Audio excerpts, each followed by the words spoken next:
All right, so today we're going to be talking about building and maintaining healthy relationships. All right. My name is Trevor. I am the master's intern with Lindsay Zogheb at Interpurpose Counseling, and she asked me to put together a little webinar, asked me what I wanted to do it on, and I chose building and maintaining healthy relationships. I feel like I have a decent hold on how we can do that. So what to expect in this webinar here. If you feel like you want to communicate with me real time, we can do that.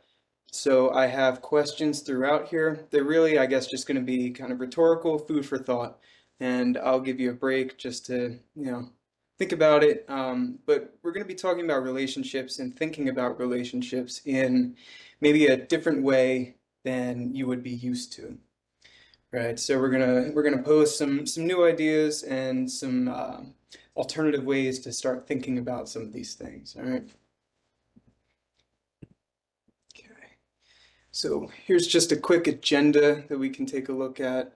We have in part one here, really just informational background. Part two is where we get to our skills, and I have two built-in scenarios. Like I said, they're just going to be kind of food for thought for this.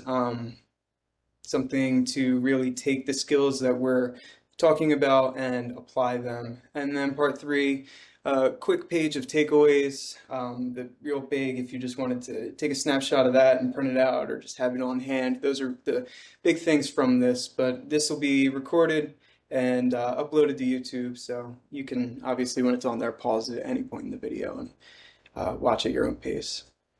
So when we talk about identifying the types of relationships, we're going to go ahead and break it down into just rough categories here. So romantic relationships, this will be a spouse or intimate partners. And as we're kind of identifying these types, these categories of relationships, I want you to consider what assumptions you're bringing to that relationship, what a romantic relationship is to you.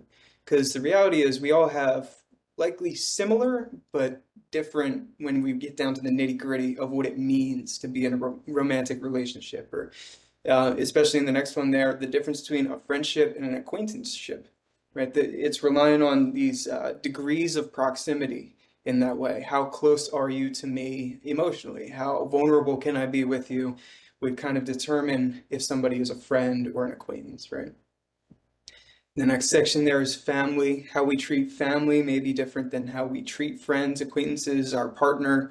At a certain point, we can argue that partners do become, those romantic relationships do become family, but they still have that romantic component that isn't involved with family, so they are distinct. And then we have professional. This would be clients, coworkers, employers. If you go to an office setting, likely you would handle yourself in a different way or interact with those people than you would with your family at home or your friends while you're out on the weekend, right? And then lastly, we have formal. This is people and systems that are very culturally kind of driven in how we interact with them, right? On the macro culture. In America, how we interact with servers in a restaurant is different than how they would in Europe. So it's different in that way, right? But generally, what's happening is the same. And these are formal relationships in that they're dictated by these systems, by these kinds of structures that exist there to say if I go to the counter to Starbucks and I order a coffee, I place my order, I give the money, and then I receive that thing back, right? That transaction. Formal is very transactional and set up to kind of keep the systems that we have in place moving and functioning. So these are really the types of relationships that we're going to identify here. So just keep them in mind as we're working through, because as we come with the scenarios, you need to stay mindful of who the person is, what they mean to you, what these assumptions that you have, let's say it's family or somebody new, right? What those assumptions that you have, how much of a role they're playing in the decisions that you're making moving forward. Okay, so the importance of relationships. Why is it even important that we talk about it? Well, in our field of mental health counseling, we look at relationships in terms of mental health and quality of life, right? There is both positive and negative correlations between relationships and interpersonal conflict.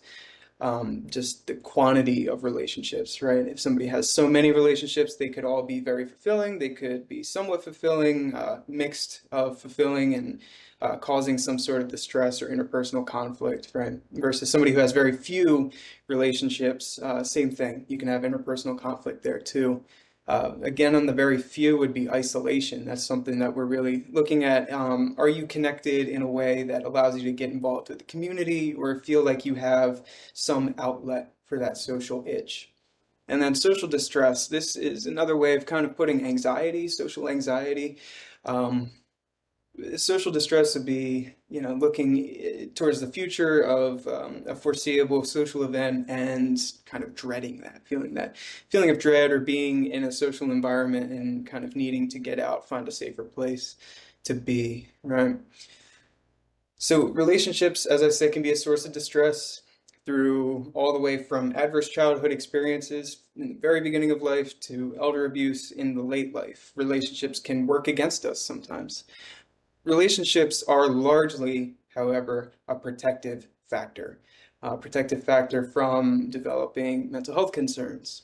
Right? In early childhood, it could be a family that's cohesive with stern parental structure and involved in extracurriculars. So then there's the sports aspect there, and then in late adulthood, we can picture somebody in retirement or somebody near death and kind of surrounded by their community that would serve as a protective factor for that person.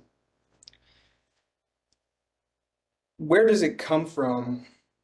This need to socialize is a pretty complex question to answer.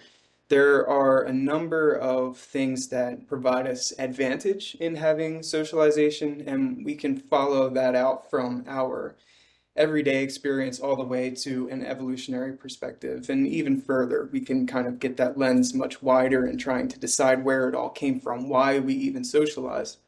Social learning is sort of a shortcut for firsthand learning. You don't have to go through the experience yourself if you can see somebody else attempt something, either make a mistake or succeed, and the outcome that comes from that, and you can go ahead and do that. You didn't have to do the trial and error yourself.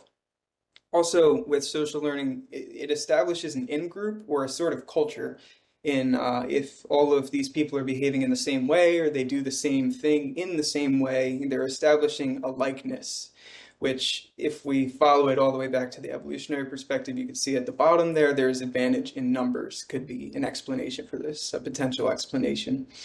A neurological perspective would suggest that we have these chemicals that are released in our brain when we recognize a face that we know, when we interact with people in a meaningful way, when we hug, for example, oxytocin would be released, right? It's kind of the love chemical.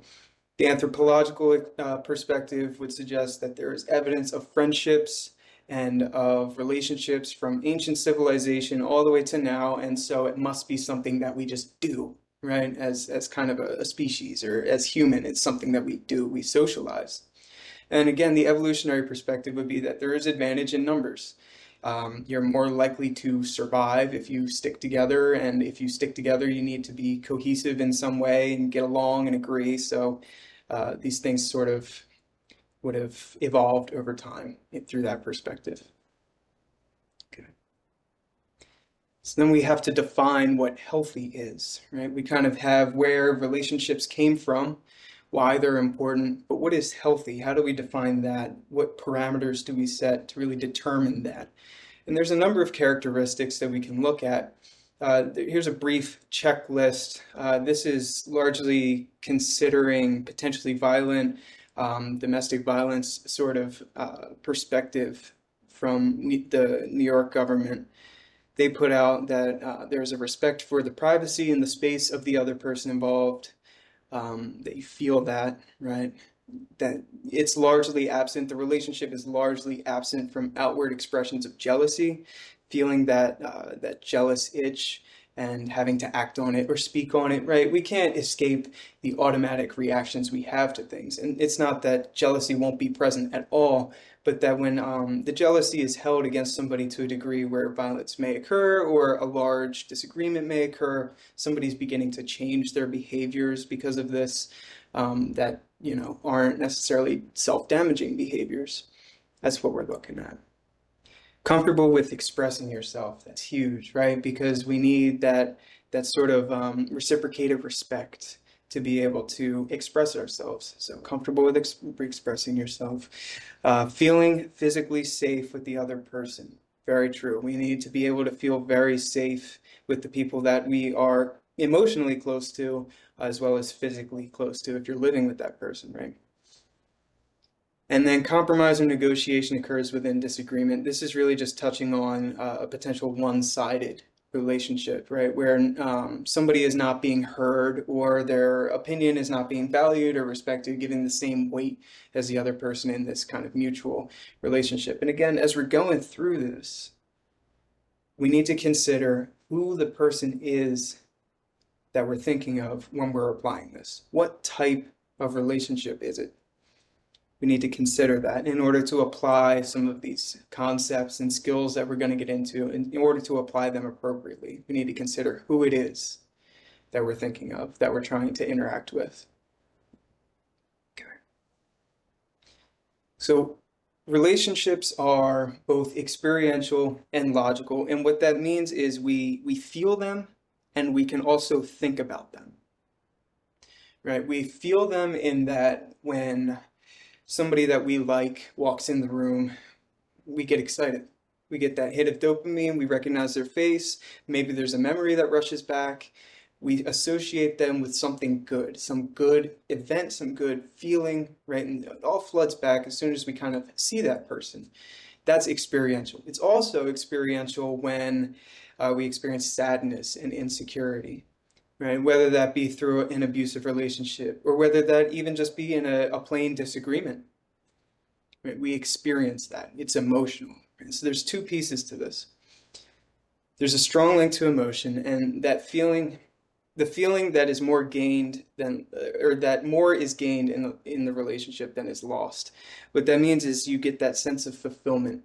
Right? I'm not self-sacrificing to be here in this relationship with you. I feel as though that I get some extra oomph behind me. I'm supported by this relationship, right? Because when we talk about the protective factors, that's what that is. I feel supported. And it's in your experience. It's how you feel. And then we can sit down and we can reflect through reason and we can put together a list of pros and cons of completely rational reasons. Right? And the emotion will find its way on that list. We can think about the emotion, but we also feel it first. That's the automatic process. But as we're reflecting and we're using reason, we're identifying red flags, right? I don't know if anybody has used a horoscope survey to determine their compatibility with somebody. I don't know how it went for you. I'm up in the air about how to feel about that kind of thing myself, but maybe there's some merit to it, right? Maybe it's we kind of buy into it. Who knows? But as we're weighing out the pros and cons, we need to be deciding to build and maintain a relationship, or at least identifying what we're getting out of the relationship, how it serves us, what our goal is, if it's worth our building and our maintaining, right? And again, we consider who this person is. So who's responsible for all of this, for building and maintaining healthy relationships? For healthy relationships in general, we all are. We're all responsible. We need to consider our boundaries. We need to consider our physical boundaries, how close you're willing to let somebody, right? Are you willing to live with them? Are you not willing to live with them, right? A friend, maybe, if you're looking for a roommate, a coworker, that's a little bit more distant. Maybe not. A stranger, likely not, right? An intimate partner or spouse, more than likely. It's all on this spectrum, and we need to consider where the boundaries lie in this specific relationship, as well as emotional boundaries. How willing are we to let them close to us emotionally? Sexual boundaries. Are we going to have sex with this person, right? Is this something that benefits us in this way? How far am I willing to go in that regard? Some relationships, it is completely off limits and completely taboo. In other relationships, it's completely open to interpretation, right? We have digital. Am I going to connect with this person on social media? When a counselor looks at, working with a client, we're not going to connect with them through personal social media, right? So that's that type of relationship to be considered. Material, am I going to share things with this person? Do I trust this person with my car, for example, or would I share a shirt, if they needed a shirt? And then spiritual, how open are you going to be with your spirituality? Are you going to try and include that person? Do they align with your spirituality? Right? So who's responsible for sharing these boundaries? We all are. Just like we are all responsible for respecting these boundaries. Everybody has boundaries. It's just a matter if we're able to articulate it, right? And as we're encountered with these topics, we're starting to gain that responsibility of being the one to consider and being the one to vocalize and share that. I have a boundary. This is where it is. This is what it relates to. So how do you establish that? Well, I think a great place to start is through communication.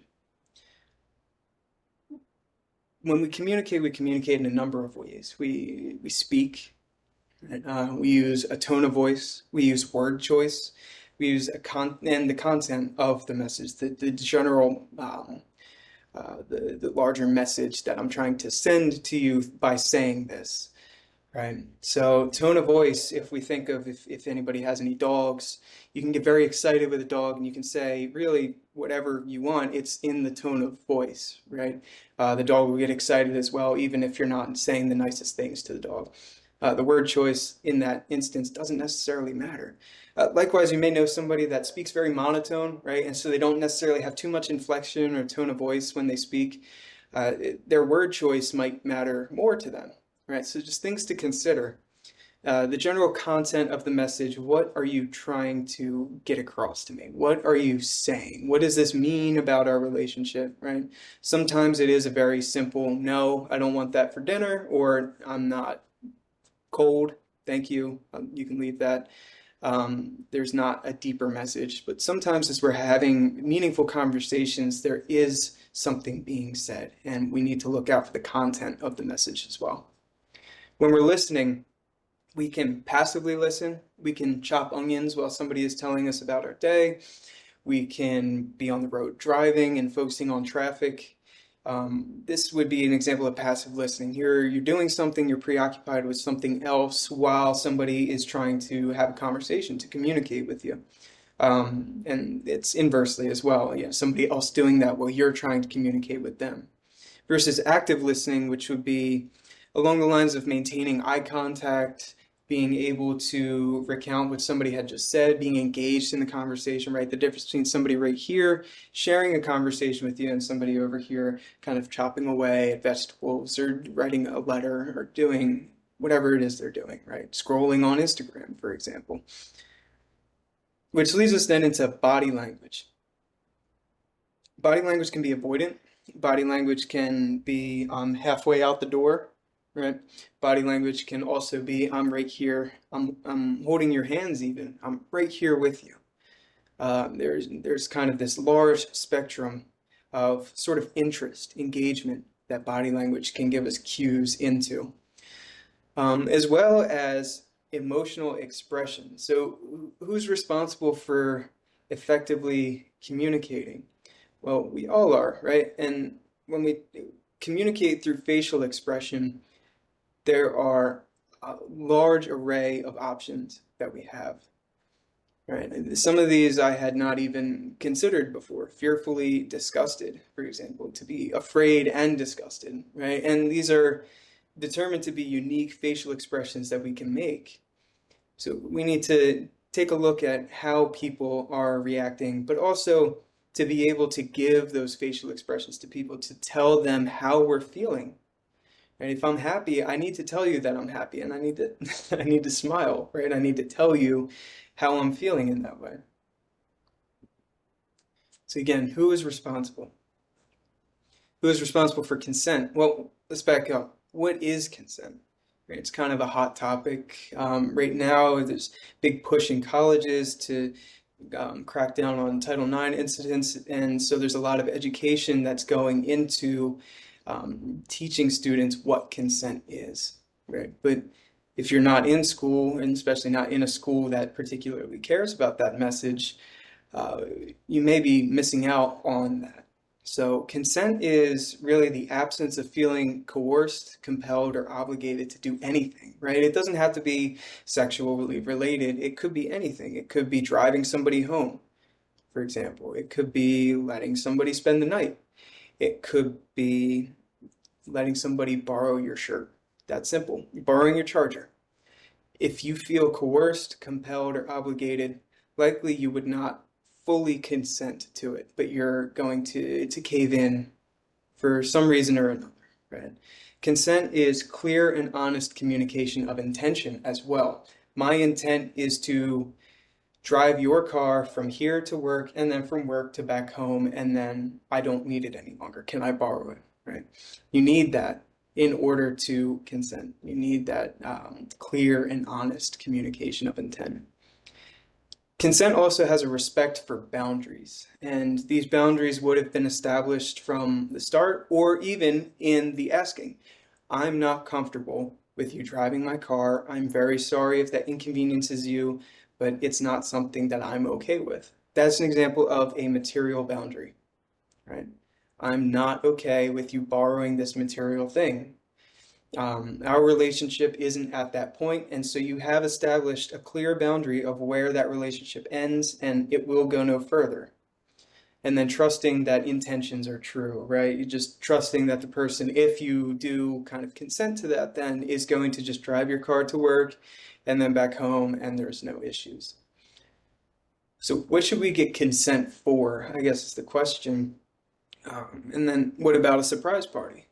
Do we get consent for a surprise party if, the road to a happy, healthy relationship is through consent, receiving that, giving that? It's kind of this murky, you have to use discretion, and you also need to, again, consider what the relationship is. What is the context, right? Because these things are, if we remove them from the context and try and establish them as objective, right? We can't give an overarching right or wrong answer. It's not possible. We need that context in order to be able to make an informed decision. Right? So the surprise party, well, I guess it depends. If somebody has an extreme phobia of surprises and is likely to go to the hospital, maybe not throw a surprise party, or tell them so that they're not surprised, right? If they don't have a history of that and you want to throw a surprise party, then you absolutely should. It's about discretion and context. Trust. Trust is influenced by history, and we need to consider if that history is accurate or if it's generalized. And by that I mean, can we point to a very specific incident and say, you betrayed my trust in this exact scenario in the past, and we haven't had any opportunity for you to redeem that. This is the next opportunity for you, and it's presenting itself. Do you trust it? It's kind of this, again, arriving to discretion, arriving to your kind of responsibility in establishing these healthy boundaries and maintaining healthy relationships. We need to wade through all of that, and we need to kind of get at, well, have they proven themselves? Can I give them this? Because we're going to employ empathy here. How would it feel for you to not get that, to want to be able to prove yourself, but not be able to, not be given that opportunity when you feel like you are maybe trustworthy? And here we go back into communication. And we can begin to see how all of these things are interrelated and enmeshed. And we can't necessarily use one without the other, because trust is reliant on communication to some degree. Trust is enmeshed with consent, right? Consent is completely reliant on communication, and so are boundaries. So who's responsible for building trust? Who's responsible for trusting? The answer is, again, we all are. We're going to move into our skills now. So the first skill we're going to employ is one that everybody has likely heard of, empathy. This is the ability to understand and share feelings of another person. Another way to look at it is hypothetically putting yourself in another's place, to walk in another's shoes, seeing the situation from the other's perspective. So here's a quick exercise on perspective taking. We're going to start first with, what do you suppose that I see from my perspective? What do you think that view looks like for me?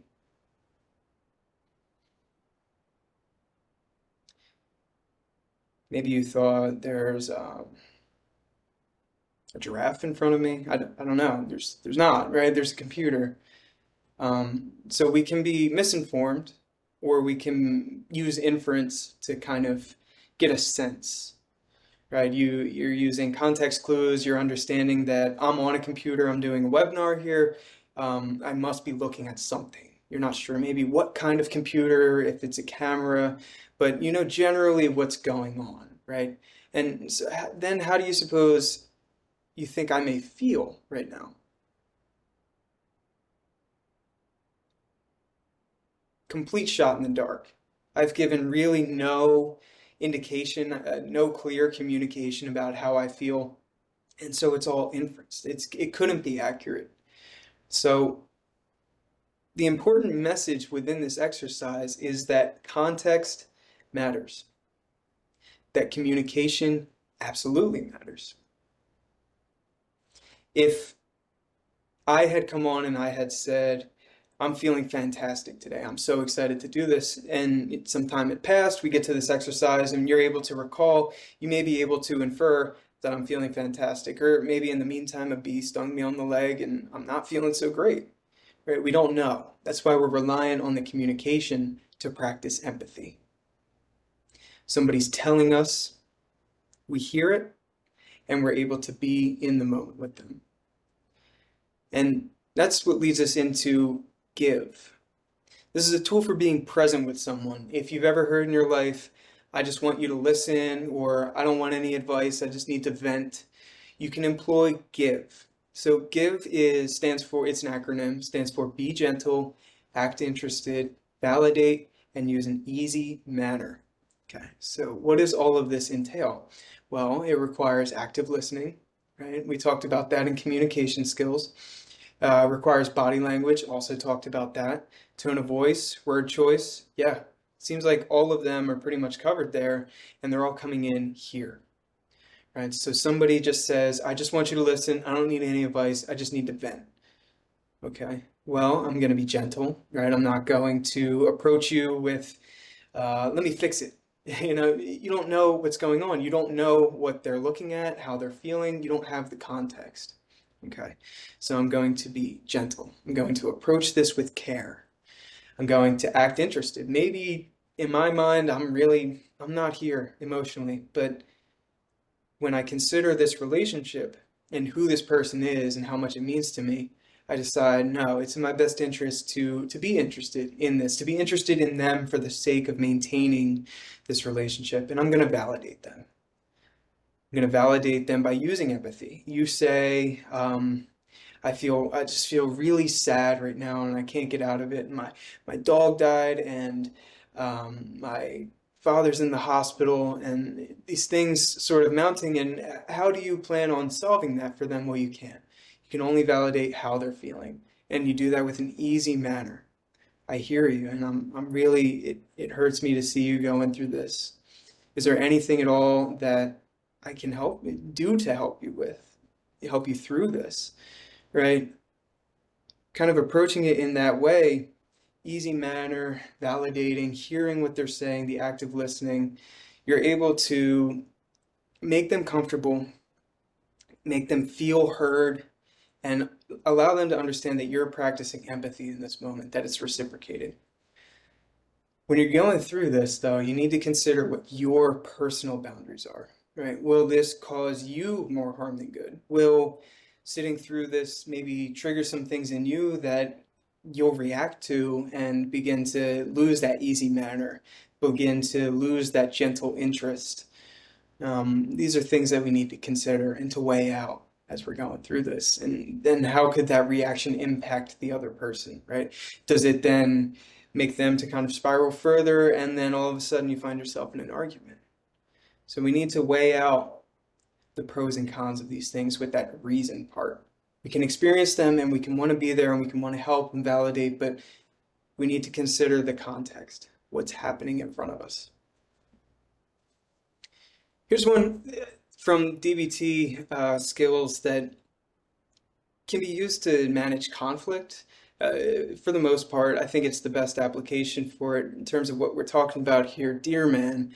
So when you're in conflict and you find yourself sort of maybe not necessarily seeing eye to eye, or you're in a full-blown argument, maybe even a yelling match, right?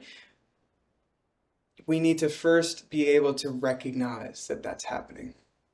Okay, so first we recognize, right? And then we can use dear man. So describe the current situation by sticking to the facts. And we do that best by expressing our feelings and opinions using only I statements. I feel this. I feel angry. I feel upset. I feel like this isn't a productive conversation. Those are things that are experiential for you, right? And may not be what the other person is experiencing themselves, but that should be validated in your experience, right? And then we're arguing, right? Sticking to the facts. This has been going on for 20 minutes and we've gotten nowhere. Those kinds of things, right? Identifying it, calling it out as you see it, and asserting yourself by asking what you want or saying no clearly if you need to say no. By what you want, it could be resolve. I want resolution to this. This has been going on long enough. I'm not interested in continuing this conversation, and we need to come back to this when we have clearer heads. Mindfully keep your goals in focus, right? If you're watching this video or you're here, maybe your goals include strengthening and maintaining those healthy relationships. Maybe it could be in building new ones, right? So we need to keep those goals at the forefront in order to understand what our objective even is as we're going throughout our day. We need to appear confident, effective, and competent when we're asserting ourselves, and negotiate with self-advocacy and compromise. Really, if you're using this, you're finding yourself in a situation where you're sort of explaining yourself, where you're really trying to diffuse an argument. In this case, you need to appear confident, effective, and competent in that by doing this, you are self-advocating. You are showing that I'm capable of making a decision, putting my foot down and saying, no, these are the facts and this is what my interests are based on my goals. Okay, so there we have dear man. Sort of what may precede dear man in the process is stop. This is a tool for self-monitoring your emotions. So when I said first we need to recognize to use dear man, we would employ something like stop there. So stop is pretty straightforward. We're going to first stop, take a step back, observe your emotions, and then proceed mindfully. And proceed mindfully could be to take a step into dear man and use that there if you have to, right? It could also be to pair with a splash of cold water from the sink. I'm not feeling like I can have this conversation. I need to stop, take a step back. What am I feeling? Well, I'm pretty angry, and I know when I'm angry and you're angry, well, things don't necessarily jive too well. So I'm going to proceed mindfully and I'm going to go an alternative route, or I'm going to speak with I statements. I feel like this isn't a productive conversation. We're getting nowhere and we should revisit this later after we cool off. And then even go and physically cool yourself off. Go and physically splash some cold water on your face. Allow yourself that moment to kind of recuperate. Okay. And you're also giving yourself space as well. This one is very, very good in giving yourself space and sort of that moment to relax. So this is a tool for regulating your emotions. It's called square breathing, and we're going to walk through it real quick. Before we do, let's just break it down for a second. We have 4 seconds per side. By 4 sides is 16 seconds, one trip around. And then 16 seconds for one trip around times 4 repetitions is 64 seconds total. It comes out to 1 minute and 4 seconds to decompress. And when we look at how much time we can spend in argument, or how much time we can spend in avoiding building or starting a new relationship, right? That experience of anxiety that may prevent us from doing something we want to, we can take 1 minute and 4 seconds out of our day, out of that experience that is very distressing, and we can use square breathing. So we're just going to go through it one time, but if you were to do it the full way around, for the full length, you would go through it 4 times, right? So we're going to inhale for 4 seconds. So we're going to start that circle and work our way around clockwise. So we're going to inhale for, hold, exhale, and wait. And then you would inhale again for 4 seconds.